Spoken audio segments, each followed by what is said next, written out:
Hey guys, Javi here.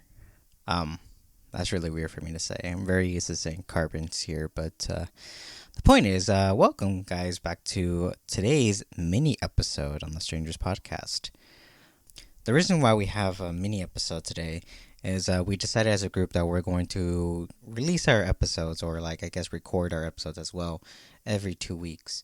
So this week we got the new episode out, but by next week we won't have nothing. So to fill in that empty gap of that week, I decided let's just do a mini episode, a little something, a little talkative, a little talking episode with me.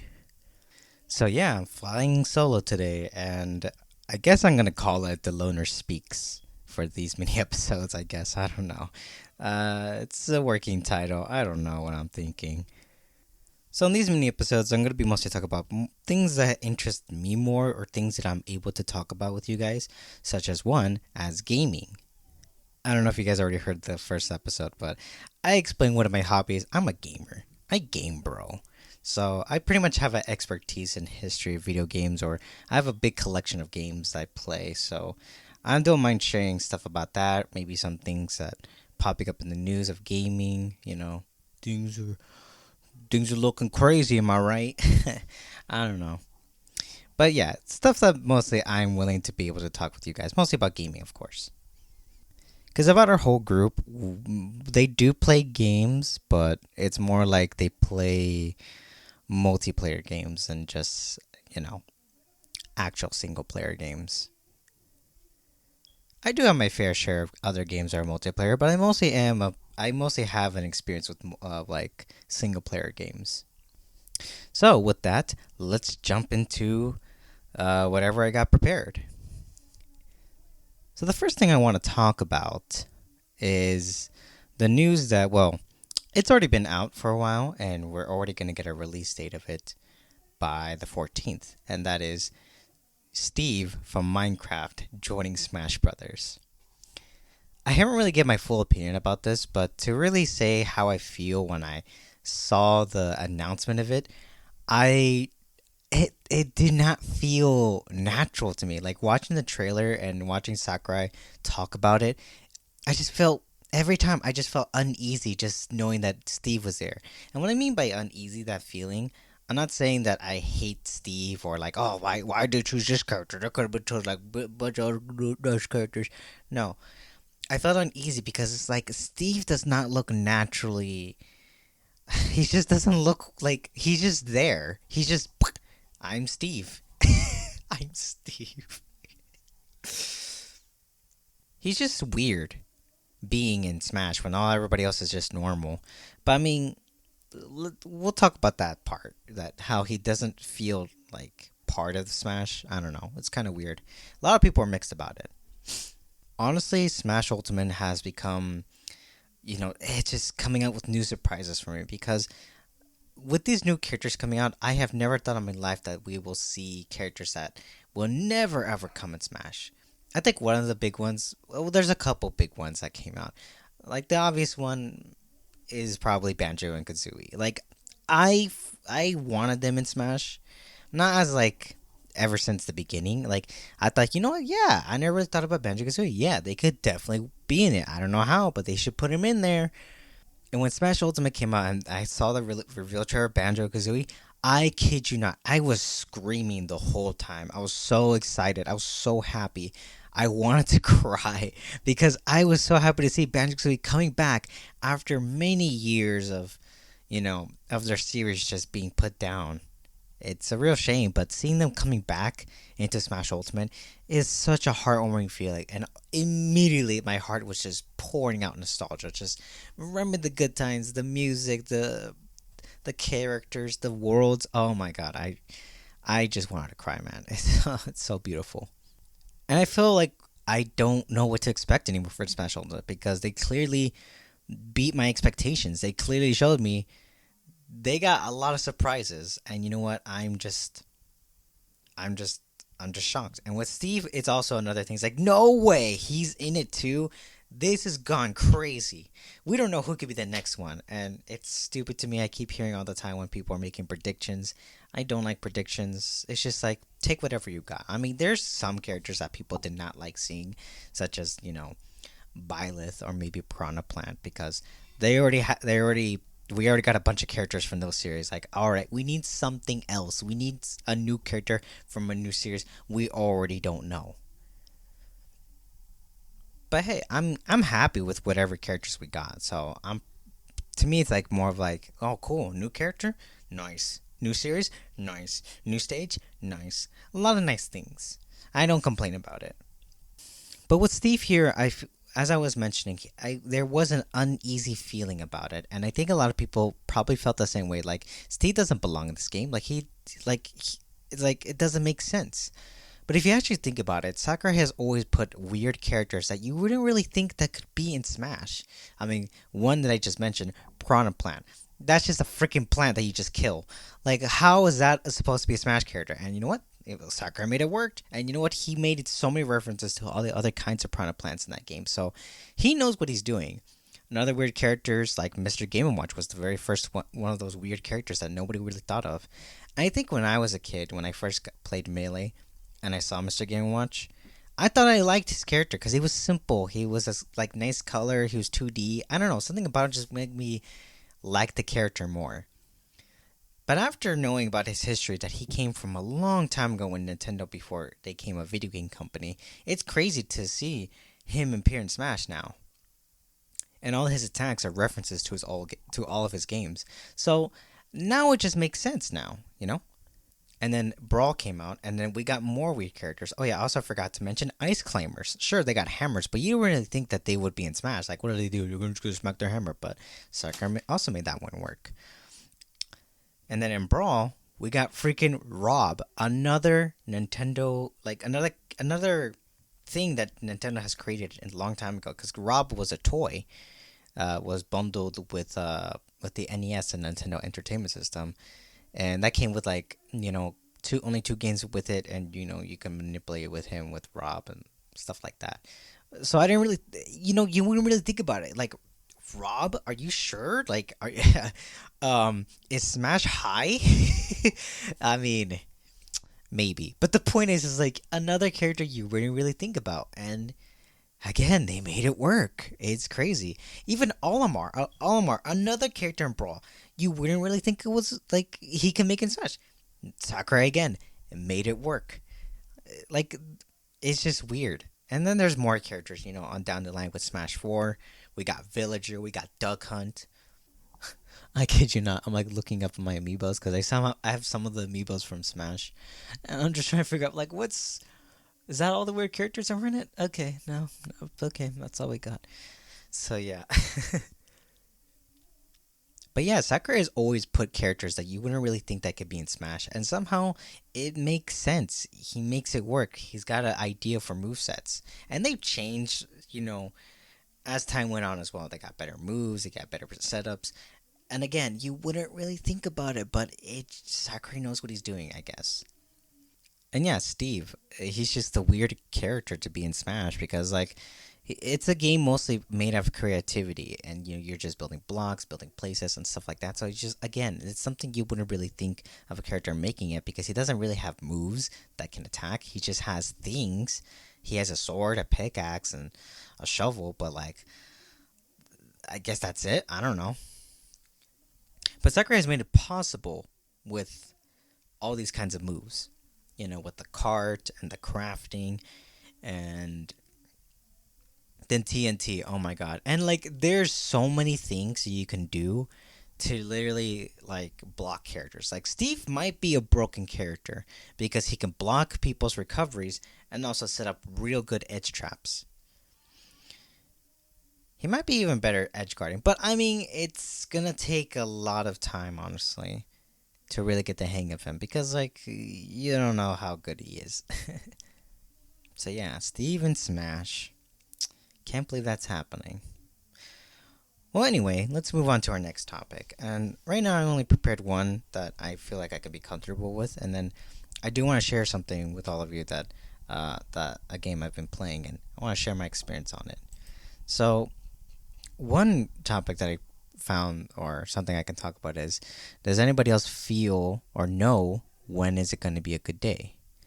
And seeing how other people respond to this, like they feel like it's like when you wake up one day, you get a weird feeling about it. And like you know it's going to be a good day. Like you just feel very positive, and there's no real indication. It's and usually it can be right depending how you see it and on your outlook. And to me, it's like, yeah, that's kind of true, I guess. Like you can wake up to that feeling, and I think so too. Because like sometimes you wake out of bed, you're like, oh man, I feel excited for strangers. Like, oh man, I could do anything today. But I mean, it's just a feeling. It's not more or less you can predict that you are gonna have a good day, because no one knows when it's gonna be a good day. It all depends on. I feel like it depends on how you make that a good day, honestly. Because like I feel like yes, you can have that feeling it's gonna be a good day, but then something might come up, something bad, something that doesn't go your way. So sometimes yeah, we have a good feeling, and then we get pretty much discouraged when something else comes in our way, and it just makes it all bad. But yeah, either way, you might feel good of having a good day, but again, it just might be worse, or just be a normal day. And usually for me, like I don't I would say yes, I've had these feelings, but I always try to make myself, or make sure I plan everything ahead in order for myself to have a good day. So when I plan these days, it's more like giving myself motivation to know what I'm gonna get done. Like I'm gonna go outside, go get some stuff, come home, or relax, watch a show, play some games, maybe even make plans with other people to play games. Whatever I'm doing, I try to think ahead what kind of plans I'm making. However, even those plans can not turn out the way you want it. Like, say, for instance, I plan to go outside and go for a walk, doesn't know how long. But sometimes I don't have enough time to do that because I have work later and I have some things to take care of home. Like, gotta maintain the yard and make sure it's all clean and make sure there's, pick up leaves because we're already at that season where we're gonna have a bunch of leaves falling down, and that is gonna be tiresome, and you want to make the most of it because if it doesn't get done, it's going to get piled up and there's going to be so messy. Yeah, it's just a lot can ruin your day. And sometimes, yeah, you can plan it, but sometimes those plans don't work out well. So, yeah, to recap, yeah, I do believe that, yeah, sometimes you can have a good feeling of it. And it really depends how your outlook is on it. But for me, I try to make myself, or try to encourage myself, or hype myself up to have these plans so I can have a good day. I guess I can move on to the next thing. And there's not really much to talk about. Say something short and simple that I've only prepared just so I can talk about with you guys, I guess. I don't know. Something I found interesting and wanted to share and talk about. So the next thing I want to talk about is a game that I've been recently playing. I would say I got it like 2 weeks ago. I would say it came out. And I got it on my Switch. So I've been pretty much playing this game pretty much a lot. And the game I want to talk about is Hades. Now, Hades is a roguelike game where you play as Zagreus, immortal son of Hades, and he's on a quest to escape from the underworld, and he has to fight through many angry lost souls along the way. And to briefly explain what is a roguelike game, it's a subgenre of RPGs, which is role-playing games, that are characterized by a dungeon crawl through random generated levels. And there isn't really much of a clear definition, but it's supposed to like based around dungeons basically, and you're just getting through to the next one, kind of like you're like survival. Anyways, so Hades has these elements where you fight through and obtain treasures, or even upgrades and buffs. You can also decide which of these rewards you want when there's more available paths to you. So you can choose either get more coins, or you can go for an upgrade or a new buff that you can obtain. There's even bonus rewards if you manage to beat a wave of enemies as fast as you can. However, when you die, you respawn back to the beginning and have to fight all the way back and lose all your upgrades. But you can keep certain rewards that you gather from these dungeons and get new upgrades, build bonds with other gods and entities, improve dungeons to get more rewards, use darkness to power yourself, obtaining weapons, and so much more. It feels like death is more rewarding. It feels like death is more rewarding than living. Now, I gotta say, this game has been amazing. And to me, this is like the first kind of game that I've got that's roguelike. So I never really experienced any kind of game like this before. When I first heard about it, I saw it on YouTube, and there was a trailer on it on the Switch.